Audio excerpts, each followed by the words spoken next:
সুপ্রিয় শিক্ষার্থী, আসসালামু আলাইকুম। আজকে আমরা এসেছি আইবিআই এমবি 2015 সালের একটা ম্যাথ নিয়ে। আমরা দেখতে পাচ্ছি এখানে দেওয়া আছে a person covers a certain distance at a certain speed. If he decrease his speed by 20%, then he takes 10 minutes more to cover the destination. Find the time taken by him to cover the distance at original speed.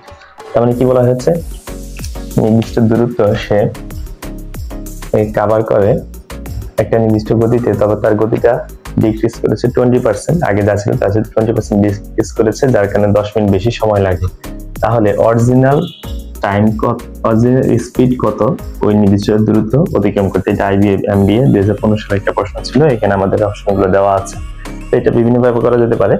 আমরা দেখি প্রথমে যদি আমরা equation সাজাই, সেই ইকুয়েশনটা কেমন হতে পারে একটু দেখি। যদি এখানে দূরত্ব সমান, তাই এখানে লক্ষ্য করে দিতে পারি 20% ডিক্রিজ করেছে, তাহলে আগে ছিল আমাদের 100%। আমাকে জানতে হচ্ছে টাইম, তাহলে এখানে যদি আমি টাইম ধরে নেই, এখানে লেট টাইম সমান টি, তাহলে আগে ছিল অ্যাকর্ডিং টু দ্য কোশ্চেন, হ্যাঁ, তাহলে আগে ছিল আমাদের কি ছিল, আগে ছিল 100, এখন 100 ছিল কি আমাদের স্পিড, যে 20% মানে আগে ছিল 100, এটার সাথে যদি আমি টাইম গুণ দেই তাহলে ডিসটেন্স হবে, যদি ডিসটেন্স সমান, তাহলে এখন বর্তমানে আবার সে যায় 20% কমেছে, 100 থেকে 20% কমা মানে বর্তমানে 80। এই 80 কমার কারণে তার যেই সময়, সেই সময়টা সে 10 মিনিট বেশি নেয়, 10 মিনিট বেশি নেয়, যে 10 মিনিটস বেশি নিয়েছে। তাহলে এই ইকুয়েশনটা সমাধান করলে আমাদের টি আসবে, টি হবে সেখানে অ্যান্সার। এখন এটা আমরা খুব কম সময়ে বিকল্প একটা পদ্ধতিতে আমরা রেশিও মেথডে করতে চেষ্টা করব। এবং 20% মানে কি? 20% মানে তো হচ্ছে 5 ভাগের 1, 20% মানে হচ্ছে 5 ভাগের 1, কিভাবে আমরা বলতে পারি, ঠিক আছে?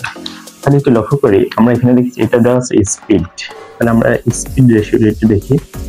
স্পিড রেশিওটা হচ্ছে আমার আগে ছিল 5, বর্তমানে 20% কমেছে, মানে 1 কমে গেছে, হ্যাঁ, 5-এ 1 কমেছে, তাহলে বর্তমানে হচ্ছে 4। এটা ছিল ওল্ড মানে আগের, আর এটা হচ্ছে নিউ নতুন। তাহলে স্পিড রেশিও যদি 5:4 হয়, তাহলে টাইম রেশিও আমরা জানি এটা টাইমের সাথে স্পিডের সম্পর্ক বিপরীত, তাহলে এটা হচ্ছে আমাদের 4:5, 4:5। তাহলে একটু লক্ষ্য করে এখানে 4 থেকে 1 বেড়েছে, এখানে পার্থক্য হচ্ছে 1। এই 1-এর পার্থক্যের জন্য আমাকে 10 মিনিট সময় বেশি নিতে হয়েছে। তো 1 সমান যদি 10 মিনিট হয়, তাহলে আমার ওল্ডের দেয়া আছে অরিজিনাল স্পিড জানতে চেয়েছে, তাহলে অরিজিনাল স্পিড আমাকে এখানে জানতে চেয়েছে, তাহলে এখানে হচ্ছে 4 একক কত, তাহলে 4 একক কত, তাহলে 4 একক সমান 4.40। এই হচ্ছে আমার অ্যান্সার এখানে, তাহলে অ্যান্সার হবে 40। ঠিক এটাও যদি আমি সমাধান করি, তাহলে সেখানে আমার অ্যান্সার হবে 40। তাহলে এই দুইটা নিয়ম আমরা এই জিনিসটা করতে পারলাম, খুব সহজে আমরা এটা করতে পারলাম। Thank you very much. দেখা হবে অন্য কোনো দিন, অন্য কোনো ক্লাস। আসসালামু আলাইকুম।